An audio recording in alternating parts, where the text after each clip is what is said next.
Oh God, what we got! It's just so fucking stressful. Right, episode 213. Leicester was must win and we didn't. So I'm not sure I have the right term for what this one is. Mustn't fuck up. Mustn't fuck up. Right. Yeah, well, that might be the title. I'm Jack, joined by KC. We are doing this a lot closer to the game than we normally would. My fault, I've been sick all week. We will talk about the Leicester game, and how much we get into umming and ahhing about what we're going to do against Bournemouth depends entirely on what time it is, because we might even have team news. But we will start with the Leicester game. In the ground, this was infuriating. How about for the TV perspective, Casey? Incredibly infuriating. Obviously, there are certain elements of the game that you kind of miss out on. It was very hard not to see the gaping chasm that was the middle of our midfield and the space that Leicester continued to run into for a solid 25 minutes. Yeah. But yeah, I was got to protect those substitutes. Yeah, I know that we obviously this was points dropped. You're ahead for that long. You've got to win the game against a poor side. It shouldn't be a poor side. We've got a lot of good players. But the way that we played this game, I just thought we were so negative and like just soft and standoffish, and it was everything I didn't want to see us be. I think it's really disappointing considering I fully appreciate with Gracia there was a needs must attitude to certain games of, look, I know we are at home, but we cannot press Brighton. They will pass circles round us. And I was fine with that. We are playing a team below us in the league. A team below us in the league who have been susceptible to being pressed. Like, why are we not going for this? You know, we did against Southampton. I'm trying to remember the games we've won now are so far. We did against Forest as well. I mean, Forest were dreadful. Yeah, like really bad. But against us, I can't see why we got in front in this one, and then we didn't think, right, they've got to come out for this. They can't settle for, they can't take a 1-0 defeat against a team so close to them. Go get them, go press them, because there's going to be even more space. And I know they have quality attacking players there. It's that the sort of front four you can kind of choose from that does make you question why Leicester are in this trouble in the first place.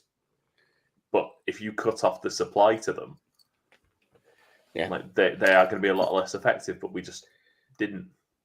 No, I thought we were so passive, and I didn't think we were very good. I thought Leicester were better for most of the game.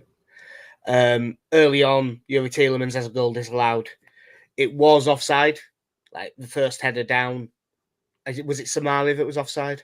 Yeah, it was headed down, and he kind of he ends up flicking it back, doesn't he? Yeah, but although that is offside, it's one of them you could say we were very lucky there, because the goal itself is a screamer from 20 yards, and no one knows it's offside. Yeah, and no one's even close to him. No one in the ground had any idea. Once he stopped and said there was a VAR check, my first thought was, because one thing I did point out in the stand, I said, they've got basically 3 men marking Meslier and we're letting them. So my first thought was that one of them was still stood directly in front of Meslier, because that was the starting position. But then, and obviously I can't see the big screen from the back of his stand-upper either. So I just saw everyone go, yay, okay, it's offside then. But got away with one. And then we did pick up a little bit and did score, for once, a pretty good goal. Good little bit of interplay down the left. Played into Weston McKennie, out to Harrison. Harrison cuts inside, drives in. And one of the things with having an inverted winger, cuts inside and he's on his strong side, puts in a fantastic cross, Sinisterra back post header, 1-0 Leeds. Right, you've had your let off and you've took advantage. Now you've got to really go. And from basically the second we scored that goal until about the 88th minute, no impetus, no anything. Just sit back, let them have the ball. I saw a stat going around that we had roughly 50% pass completion from that point. It was just like, get rid, don't really think about it too much. Let them have all the space in the world. Sinistera went off injured to be replaced by Somerville. Sinistera out for the season. Somerville, I think it said a lot about it that Somerville, everyone came away going, Somerville played really well. Why did he play really well? Because he defended really well. Now, I'm glad to see him defend really well. That is a good quality to have. But we, apart from one run where he beat a man and got fouled, I don't think he had the ball in their final third. No, I'm amazed just looking at the stats now that we had 13 shots in that game. I don't remember much of that. A lot of them were very poor ones. We got into a couple of good areas. I know.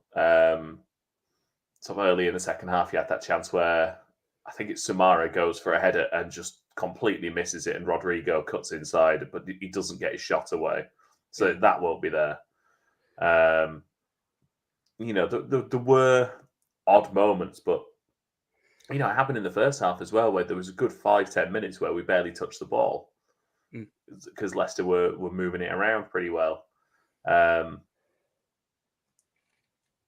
you were just looking, going, this is. I know it seems like a defensive move, but it became clear fairly early on we need another body in midfield to give us something to build off of.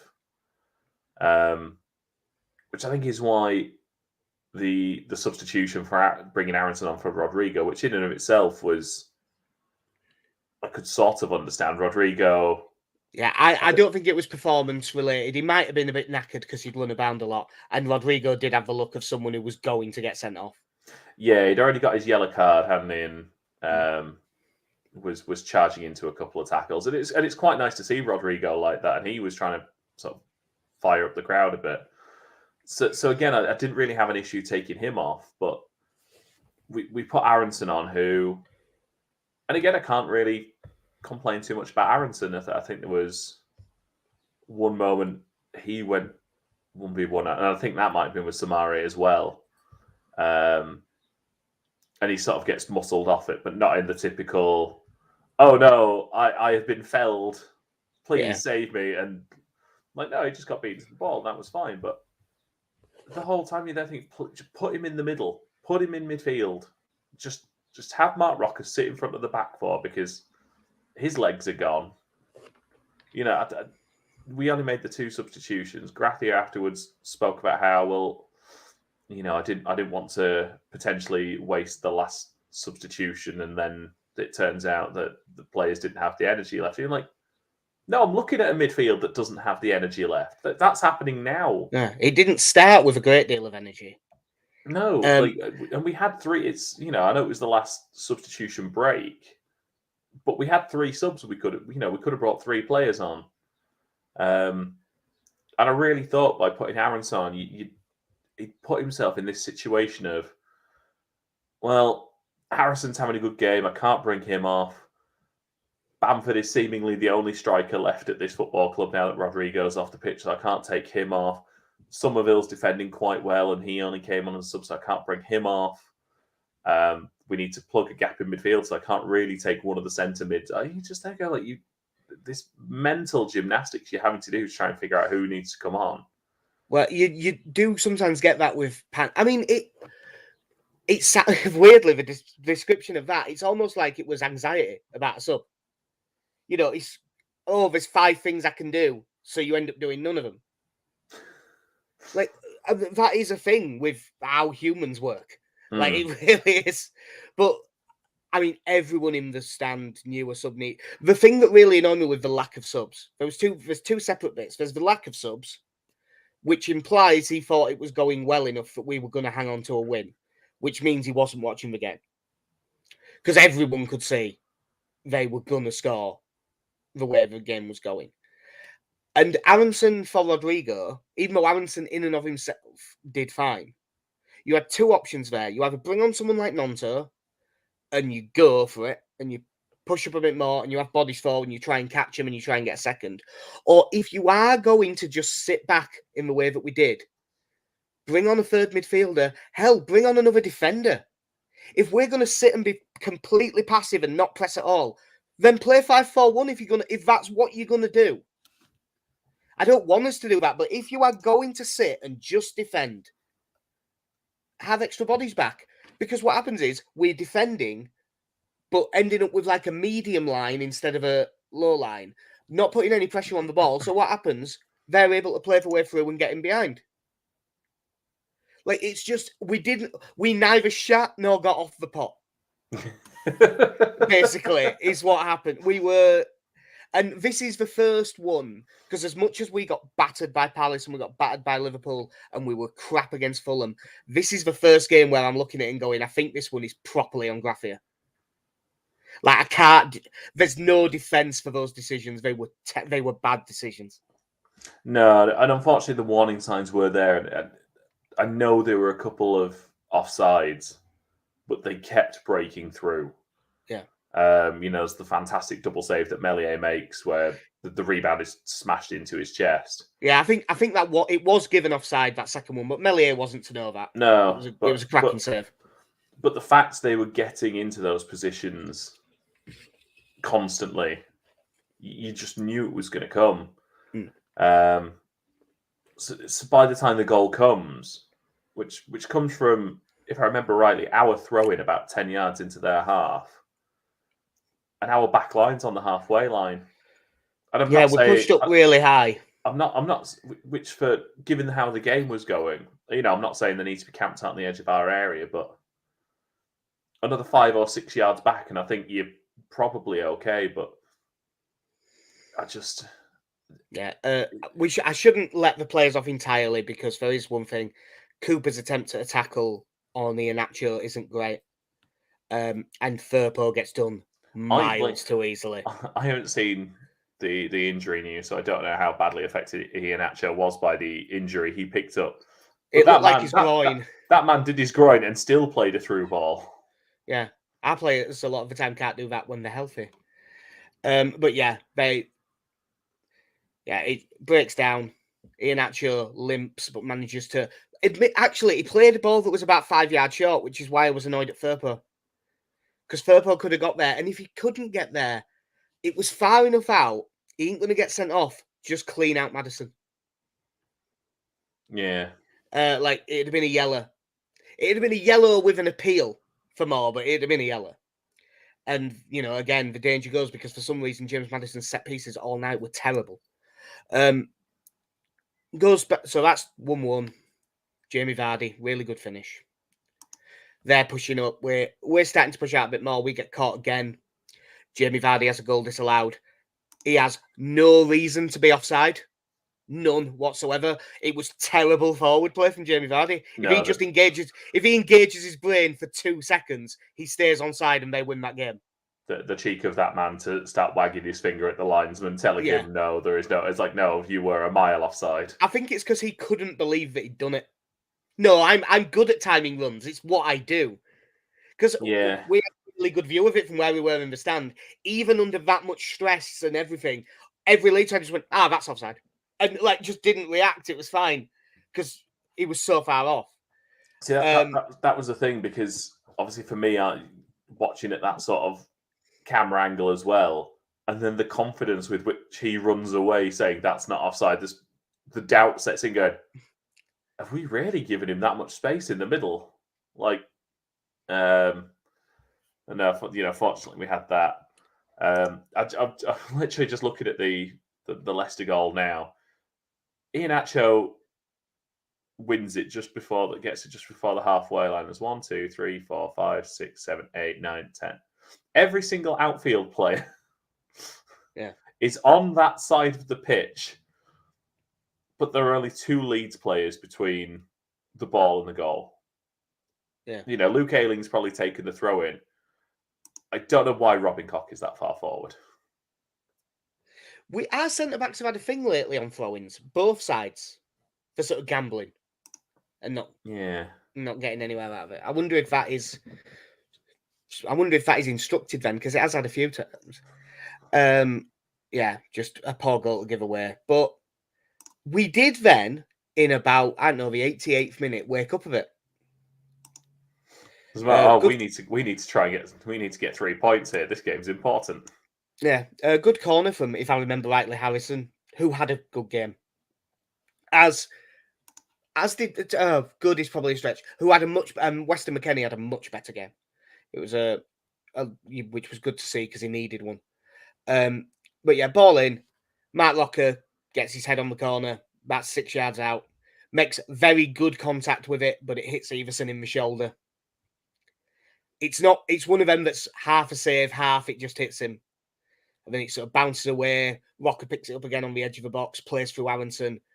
Decent shot, not a great one, but saved again. That's, one really great chance and one good one. Very close together. The Locker one, which Javi Gracia said was a bigger chance than the one I'm going to talk about in a minute, which it was a very good chance, but if you think that, you're an idiot.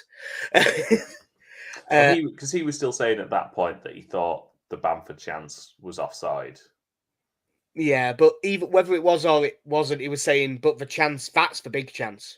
No. Corner in, flick on, Bamford. 10 yards of space at the back post, all but about 2 yards of the goal to aim at. 5 yards out? Yeah, I'm just trying to find it again now. There is no way around this, and this is unfair if it happens, but it is the way it will be. If Leeds get relegated by a point, that's the moment. There's always, we always joke about that Tyrone Mings clearance off the line against Burnley, and why we constantly say Tyrone Mings, best defender in the world. That's why I've got a tattoo of Tyrone Mings full body on my back. Yeah, because that block, but it was a great block, but he had 10 other yards to aim at that he would have just scored, and he missed it. Burnley fans will look at that and go, if he scores that, we stay up. And there is a very real chance that come the end of May, we'll be looking at that Bamford chance and going, he scores that, we stay up. It's a horrific miss from a player playing with zero confidence. And, I mean, we've said it before with Bamford, everyone has. We're usually better with him there than without him, but God, that's such a poor miss. I mean, again, I've got the highlights up here on YouTube, and the title of the video is Patrick Bamford, sitter in bold capitals, cost Leeds. And that is, I mean, over the season, our complete inability to defend is what's actually the reason. Because we have scored enough goals. But when you're looking back on it, that's not how you'll remember it. You will remember when Patrick Bamford missed safety. Like Shane Warne dropping a simple catch at second slip didn't actually drop the Ashes for Australia. But I still remember that being the thing. He's just dropped the Ashes. And Patrick Bamford's miss might be like that. Yeah, it's going to be very unfortunate if that's the case. It's horrendous because, again, I've just got it paused here, and you're just looking how much space he's got. I think there was the angle from behind the goal as well. But again, I interrupt this message. This might just be for vibes, but Max Verber has travelled with the squad, as has Stuart Dallas. Oh, Jesus. Now, I'm guessing Dallas is there for vibes, but, God. Stuart, can you walk it? Yep, you're at right back, son. Oh, good. And after the rumours yesterday, Nonto is there as well. Yeah, that was slightly worrying. The rumours that he'd just been pictured in that Harrogate. He was in Harrogate and everyone else wasn't. That was already there. Could you imagine? I mean, if life is a movie, Stuart Dallas is scoring the goal that keeps us up. Willie Gnonto will still be on the bench when that happens. Leeds need a goal, 5 minutes left. Gnonto stays on the bench, on comes Dallas. Yay, Stuart, but what? In an odd twist, Leeds are putting Joe Robles on up front. Yeah, he's big lad. He's big. Get it up to the big man. He's sat on the bench. Oh, come on, he's a goalkeeper. Italy on the phone going, son, you need to get yourself out there. You're telling me? Yeah. And then he scores, and from this moment on, that'll be the moment of the genesis of Robles.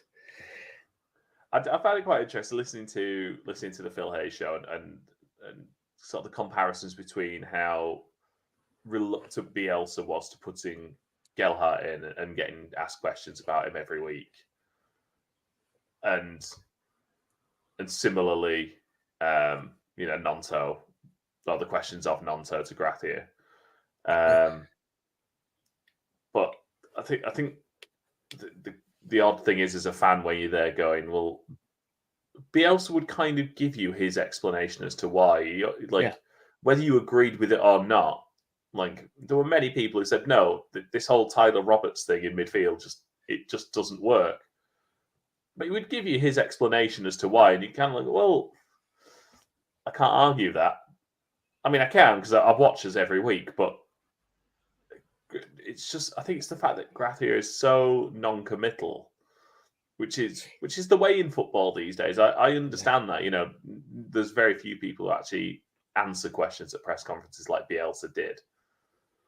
But at some point, when you're looking going, right, we're not asking about this kid who is untested at this level. He's an Italian international. Yeah. And he's already started games for us this season and been our best player. I really rate Somerville, but Gnonto should be playing ahead of him. Yeah, it is a very odd. It's not just that he's non-committal. He's not very inspiring, is he? No. It was very rare. Now he wasn't my cup of tea with, the faux motivational middle management speak and stuff. But I can see how someone could be inspired by Jesse Marsh the way he talks. Even though it probably wouldn't work on someone with my sensibilities, but there's something there. There's a confidence. There's a bravado. I mean, it's very cream walls, cream roof, just very plain. But, we'll just have to see. The main thing that we thought that he would be is someone who is solid but not spectacular, who can in theory sort out a defence. Hopefully he can get that back and we can pick up some points. Speaking of picking up points and then not doing, Leeds under-21s got beat by West Brom. Leeds needed a point to win the league and go back up to PL2 Division 1.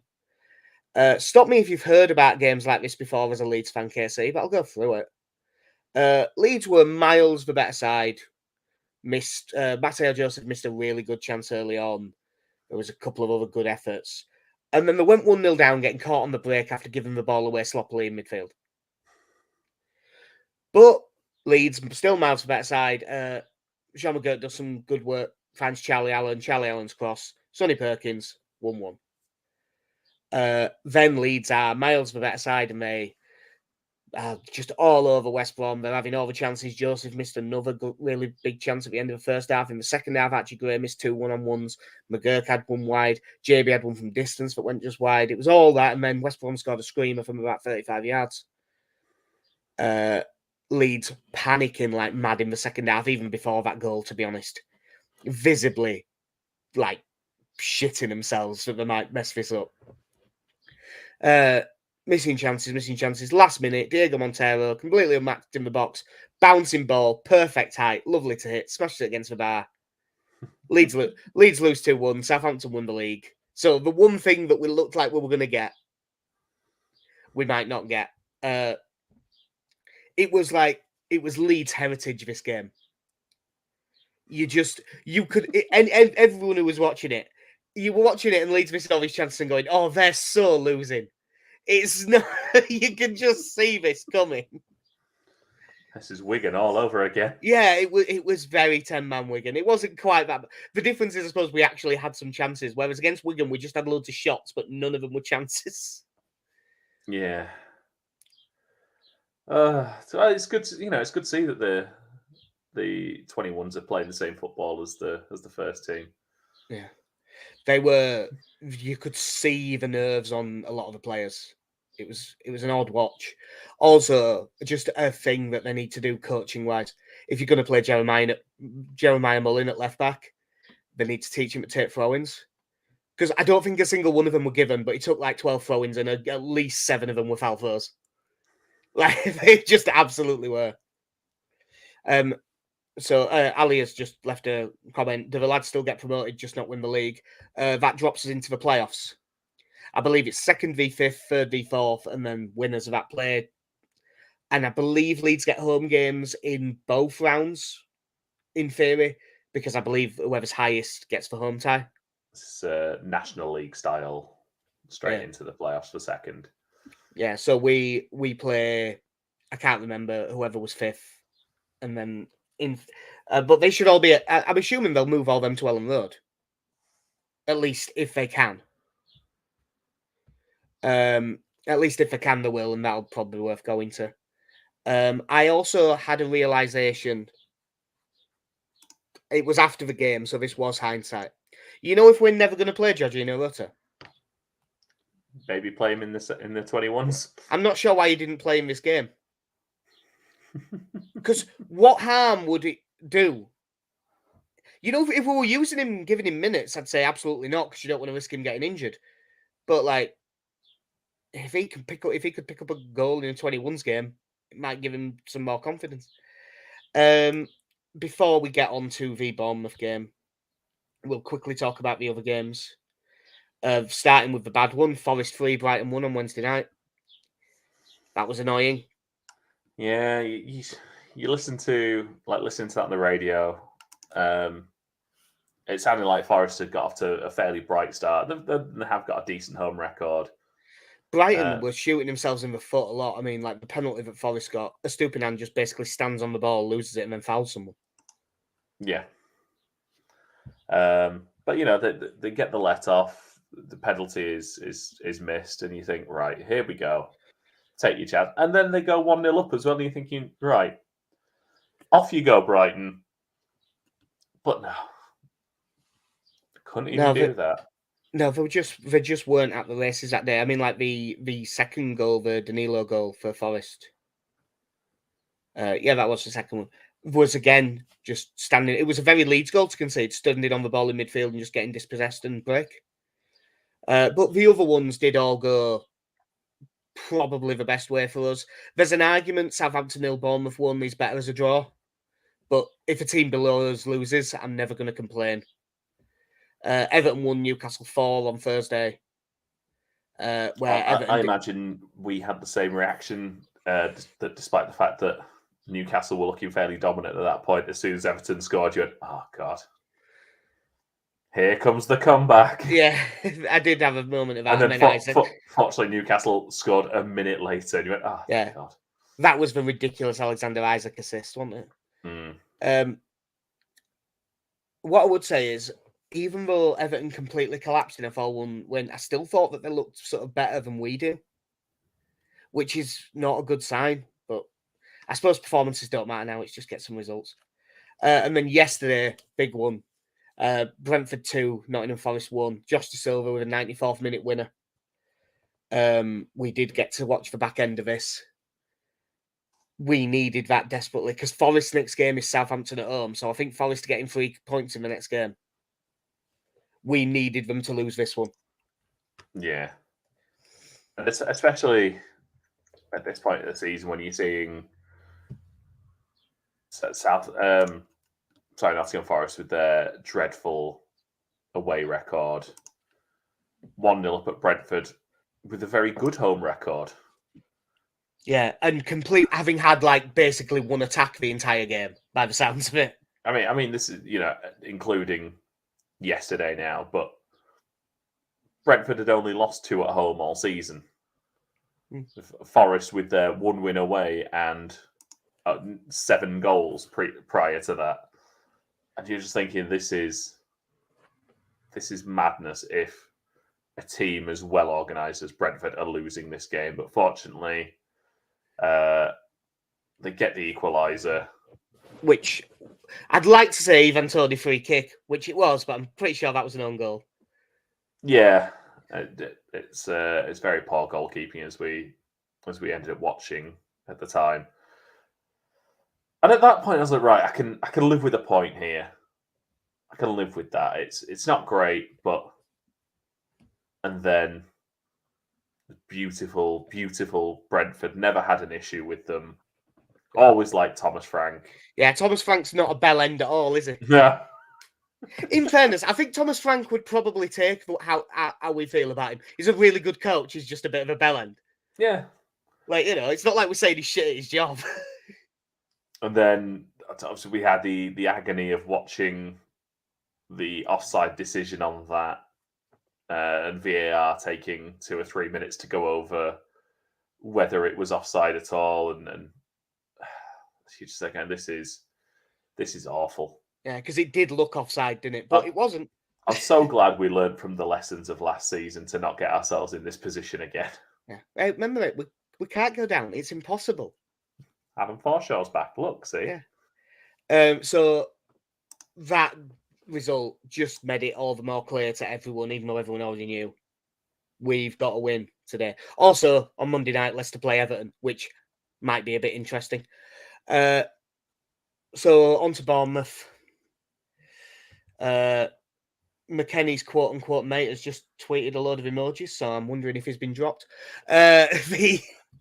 But by the way, one of those things I really hadn't noticed, Everton have only won 1 game away from home this season. They've only scored 2 more goals than Forest. Yeah. So they did get a draw at Ellen Road, though, didn't they? Yep. Yeah. They've only conceded 26 away, though, while Forest have conceded 41. So yeah, there is that. But yeah, Everton, who are away at Leicester on Monday, that's one of those where I suppose you want a draw, isn't it? When you look at the table, probably, yeah. I mean, looking at it, God, if, and I'm saying if, not even with expectation, because I don't think we will. But if we win today, we would be 4 points clear of Leicester and 5 clear of Everton. If they then drew, yeah, and 3 points. And 3 points ahead of Forest with a significantly better goal difference. Yeah. So even if Leicester then won, or either one of Leicester or Everton wins, there's still someone else dropping in who you've got a bit of a cushion on. Yeah, which is why this one is so vital. But can't wait to see us defend our way through this one. Yeah, this one, I think it's very vital to rock around and round time. Unfortunately, winning away from home is tricky. So Bournemouth have won 4 from the last 6. 3 of them away, but they are playing pretty well. They are scoring plenty of goals, which is the main worry. They are basically safe. It'd take something miraculous for them to not be at this point, you'd think. Yeah, they've... Again, just looking at the league table, we've actually conceded the same amount of goals, and we've scored 10 more than them. Yeah. But, I think a big portion of the goals Bournemouth conceded came at the start of the season and last weekend against West Ham. Yeah, that was a weird result, that West Ham result, because they've been good. Beat Fulham 2-1, lost 2-0 to Brighton, but Brighton, basically about as good as anyone most of the time.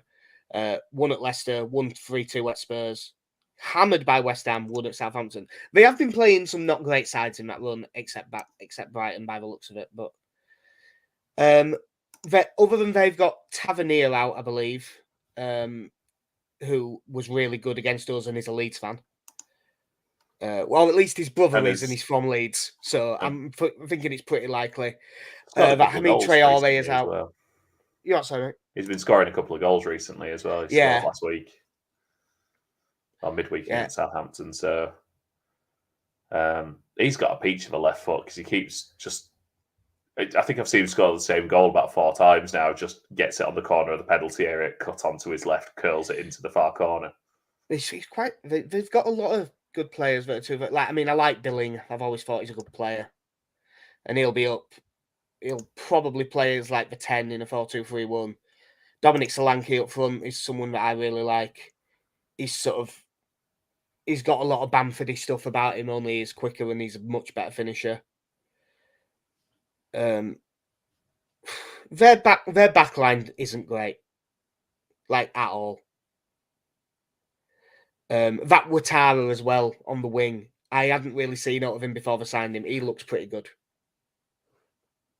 Yeah.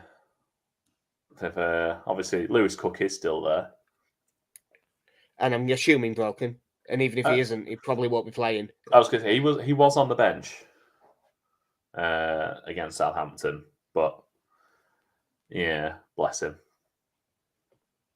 Yeah, stay on the bench. Please don't score against us. Well, this might be the least amount of time we've had in order to be wrong because the team uses in 9 minutes. So we will probably make that like the last 2 minutes of the podcast. Yeah. Well, no. Does Nonto play? No. Good. Moving on. We'll start with that. I think he has to. Now that Sinistero is out, who has been our main goal threat for the last 5 weeks, I think he has to start Nonto on the left. You're going to it's Somerville, right? It's absolutely Somerville. The fact that Willie Nonto never even got up from the bench when Sinistero got injured, I feel like it tells us. And again, if I've never quite understood when you get managers like, well, I don't want to say who's not fully fit or anything like that because it's giving the opposition information. Like if Willie Nonto isn't fit enough to play, that's fine. I don't know why he's been on the bench for a number of weeks, but that's absolutely fine. One of the few strengths of this team is we have got quality wingers. So to say that Nonto's not out, but Somerville and Harrison will play is fine. You're still putting out 2 decent wingers there. But if he's not even fit enough to come on for the last 10 minutes against a team below us in the table, why is he there? You see, I don't think Graffier's lying about it. I think he's fully fit. I just think Gracia doesn't fancy him. Just straight up does not fancy him. There's something... Well, Michael Brown, there is something going on behind the scenes with Nonto and Gracia. I don't even think it's behind the scenes. I think we're seeing the scenes, and he just don't rate him. I think he's wrong, but I almost wish he'd come out and just say that. Just like, if it's just... Because I know that he's saying, look, I think there's lots of good players and I pick the team, which is right. As much as I disagree with him, it's on him. He can pick whatever side he wants. But I'm just failing to understand it. It's just at this point looking and thinking whatever way you look at it, how him and Ruta don't get on in matches at this point. But Brendan Aronson, who is woefully out of form, but he continues to get game time. Yeah, and I understand there is a logic to if Brendan Aronson is one of the best in training, he's got the best attitude, he works really hard, and he does well in training. I understand that to an extent, but at some point you got to go, right, that's grand, but when you play him in a real football match, it's not going well. Yeah, they still picked Shares, didn't they, when he was out drinking because he was so good. Yeah. People still pick managers when he was in form still pick Balotelli because he's really good. It sort of works more the opposite way. Do you think there'll be any changes elsewhere on the pitch? Obviously, someone comes in for Sinistera. Verba, although he's gone with the squad, he definitely didn't train until yesterday, so you have to assume he's not going to start. No, I don't think I'd drop Cooper. there's an argument to dropping Firpo again, I suppose, and just trying to be as solid as you can at the back if Verba is fit enough for it. But again, I question the logic of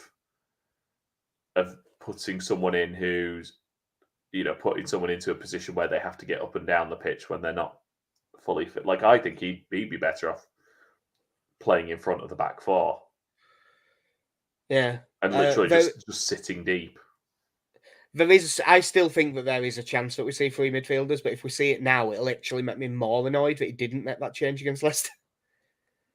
If he was to do it, I think we stick with the 4-4-2, the 4-2-4, whichever way you look at it. Are you assuming that we will have Bamford with Rodrigo off him? Yeah. Who else are you going to put in? Because you clearly can't play Ruta and Nonto. Yeah, he's not going to play Nonto through the middle because he would have done by now. He's not going to play Ruta. End of sentence. Yeah, I have no idea. I am just waiting for Stuart Dallas to be in this starting lineup and us to just have a fucking heart attack. This is David Sommer at Nottingham Forest all over again. Oh God, I remember that when they just threw him in out of nowhere. You're like, what? Yeah, what? Just go start. But Gaffer, I can barely get out there. Oh look, he's very unfit. And by the looks of things, still injured. Utterly surprising.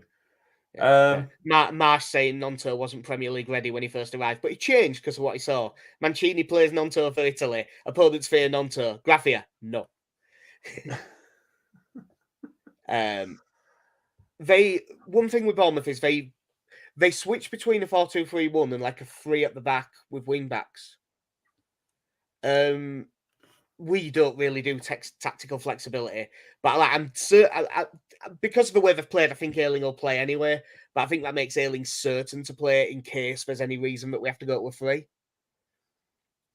to sort of match it. Because if they sort of push Billing up with Solanke and go to a 3, I would really want 3 centre backs versus 4. If we go 2v2 against Billing and Solanke, we'll get killed.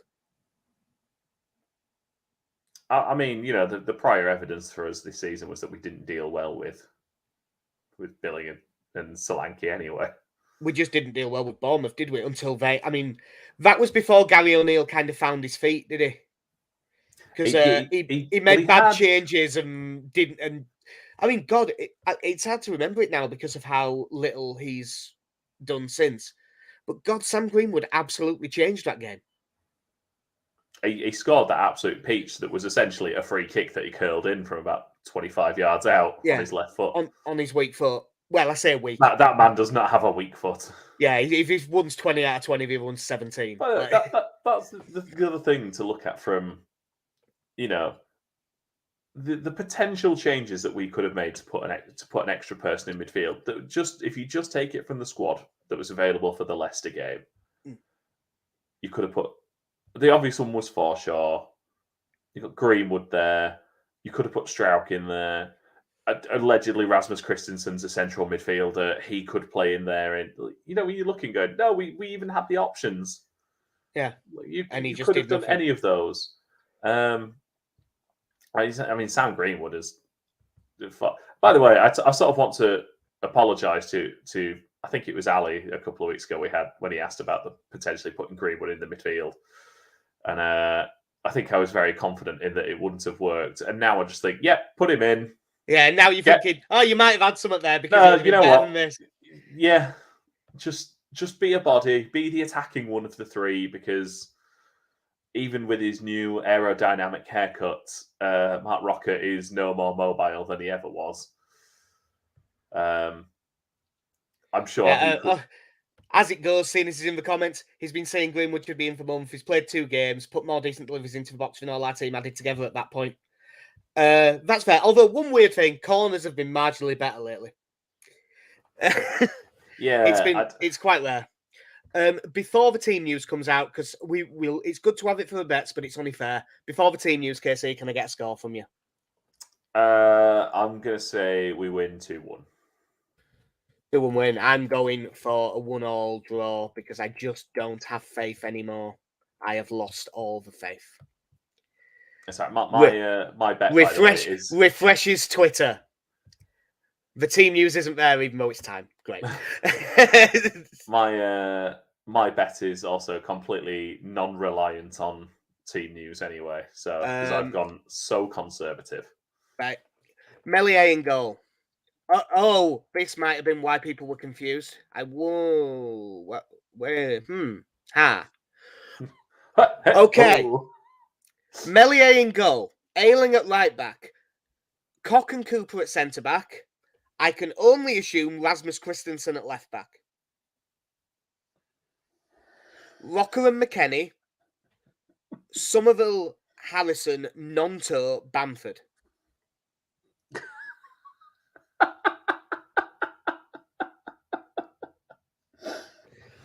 Why not now? So what I would say is on the bench there is Verber, Strauch, and Firpo who all can play left back. Yep. But the other interpretation of this. Oh, do you think Meslier in goal, a back three of Ayling or Christensen, either one of them on the right, Cock in the middle, Ayling. Cooper on the left? The other of Ayling, Christensen right wing back, Harrison at left wing back, Rocker and McKennie in the middle. Nonto, Somerville. Rocker, McKennie, and Somerville in the middle with Bamford and Nonto, or Rocker and McKennie in the middle, Somerville and Nonto either side of Bamford. That must be a back three. It could equally be Jack Harrison centre mid. Yeah, but again, only that lineup with a back with three centre backs makes the most sense. Yeah, that's. I mean, I've said for a while that I think our squad kind of suits a back three, but it's weird to do it now and with that configuration of players. By the way, the bench was Robles, Firpo, Strauch, Verber, Forshaw, Rutter, Aronson, Sam Greenwood, Rodrigo. So Dallas is there for vibes. Yeah. Ali, what the fuck? Could even be a 3-5-2. I think it might be a 3-5-2. It really might be. I'm glad to see Nonto win. I think he had to. Where it kind of, that it might work. I'm just surprised to see it now. Even with the various permutations of it, even depending on how you look at it, who do you have playing as the out and out winger, and who do you have playing as the inside winger with Nonto and Somerville? If that's the case, if it's 5-2-3, yeah. If it's 5-2-3, I think they both play relatively central, and in theory, the width comes from the wing backs, and we kind of press central and try and defend wide. Almost, I'm trying to think of a way to get this into a Mike Bassett Christmas cake joke. But no, yeah, that's interesting. Well, I don't know. Honestly, we'll see, and we need to wrap this up anyway so that we can go watch a game. So all I need, KC, is a bet from you. I have gone with the ultra-conservative bet of each team to have 2 or more corners in each half. Which sounds really likely, and it almost never comes in. I know, it's 3-1. Yeah. I haven't really, because mine has changed slightly. What is the... I am going to have, because I think he's going to be massively up for this, Nonto, 4 plus fouls, 4 or more fouls, which is 8-1. And I don't think that's 8-1. So, yeah. I don't think anyone saw that coming as team news at all. I haven't yet looked at the timeline. It'd be too distracting during the podcast. But yeah, my main, just Like Michael here, I hope Nanto has a really good game, scores the winner. It'll give him no excuse but to keep playing him. Yeah, truth be told, I don't care if Nanto has a 1 out of 10 games as long as we win. We just have to win. There is no more wiggle room. You have to fucking win this game. But where's the wiggle room? You need some wiggle room. If you were that way inclined about Nanto's performance, he is 6-5 to either score or get a card. That's not bad, actually. Right. So yeah, that will do us for episode 213 of the Mighty Whites podcast. This is not going. This sort of timing isn't going to be a regular thing. It's just the way things worked out this week. We will be back some point after the game. Hell, if we win 5-0, we might be back this evening, but I doubt that's going to happen. So I've been Jax here. I mean, Casey, have a good one.